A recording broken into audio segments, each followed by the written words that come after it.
going to show you guys how to basically use accents to shape your drumming. Also, if you dig this video, please like, subscribe, check out my book, Tactical Drumming Groove Survival Guide. I'll put a link for it in the description. Also, check out my website, tacticaldrumming.com, for drumming resources. Okay, so what I want to talk about is a way to shape grooves so they have a little bit more shape, a little bit more dimension to them by using accents. And the main thing I want to show you is when I'm playing on the hi-hat here, you probably heard in the very first groove, there's actually multiple levels of accents. Now, the first thing we have to do is be able to distinguish between an accent and a tap, right? So a tap is just where you're pretty much just dropping the note, right? And I might just play this long. It's a good exercise, a little 8 on the hand.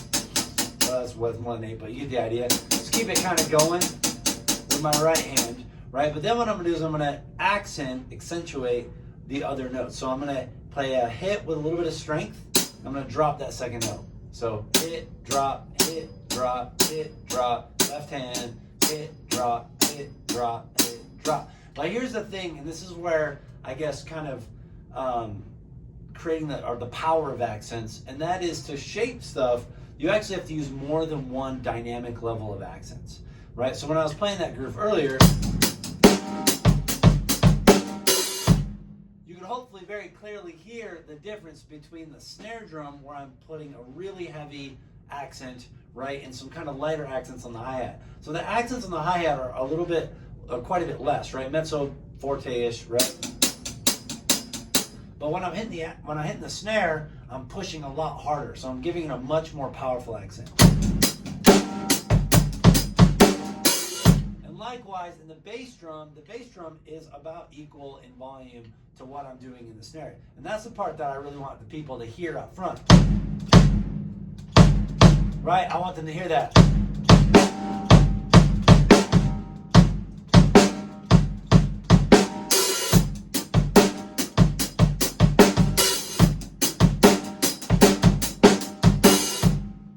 Hopefully you get the idea there. And that's really all there is to it. The main thing that I'm getting at is when you hear most grooves, they're not just flat, right? We're not just playing.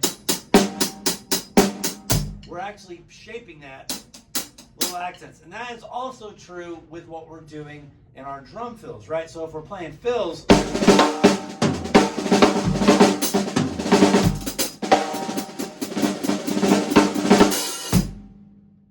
you'll notice in the drum fill that there's a whole bunch of variety in there. And so when I'm playing that, I'm thinking, yes, there's dynamics, right? So the accents can come up,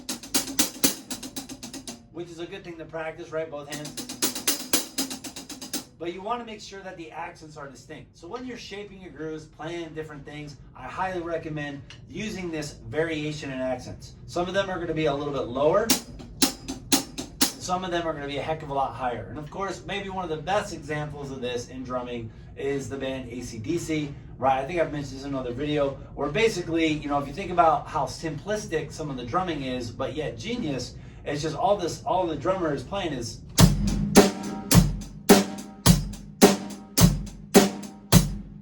But the key is that those accents are going to drive everything forward. I'll play out one more time for you, and that's pretty much it.